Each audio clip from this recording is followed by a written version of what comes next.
The chilling details surrounding the death of 37-year-old Jorge Gonzalez have sent shockwaves through his family and the city of New York. His estranged wife, Teresa, a 38-year-old Brooklyn resident, recounts the horrifying discovery of her husband's final moments, a narrative that underscores the brutal indifference of his attackers and the agonizing grief of those left behind. Initially, Teresa learned of her husband's death on a New York City subway train with the grim understatement that often accompanies such tragic news.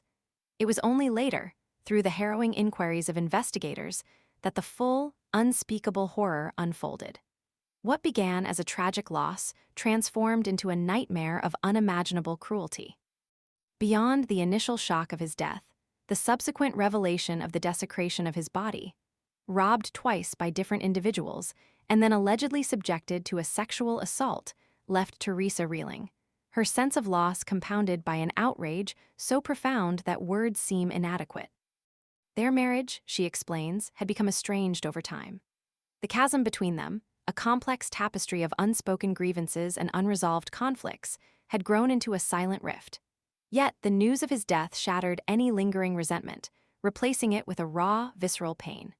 The image of her husband, lifeless and vulnerable on the subway platform, became a haunting symbol of the vulnerability inherent in the human condition, a stark reminder of the fragility of life. The impact of this trauma extends beyond Teresa's own grief. Her concern now encompasses her ailing mother-in-law, a woman already burdened by life's challenges, now forced to endure the unimaginable burden of this unspeakable loss. The weight of Jorge's death, compounded by the horrific circumstances surrounding it, has cast a long shadow over her well-being, adding another layer of anguish to an already difficult situation. Teresa's interview with the New York Daily News serves as a poignant testament to the enduring power of human connection, even in the face of unimaginable loss. By sharing her story, she not only seeks justice for her husband, but also aims to humanize a victim whose life was cruelly cut short, his dignity violated in the most brutal of ways. She paints a portrait of Jorge Gonzalez beyond the headlines, beyond the horrific details of his death, offering a glimpse into the man he was, a man loved, missed, and mourned. She reminds us that behind every statistic, behind every news report of violence, lies a human story, a life lived, loved, and ultimately, tragically extinguished.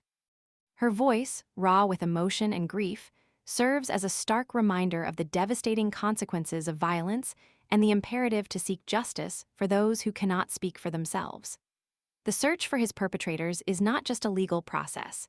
It is a quest for closure, for a sliver of solace in the face of unbearable pain, a plea for accountability in a world that has failed to protect one of its own.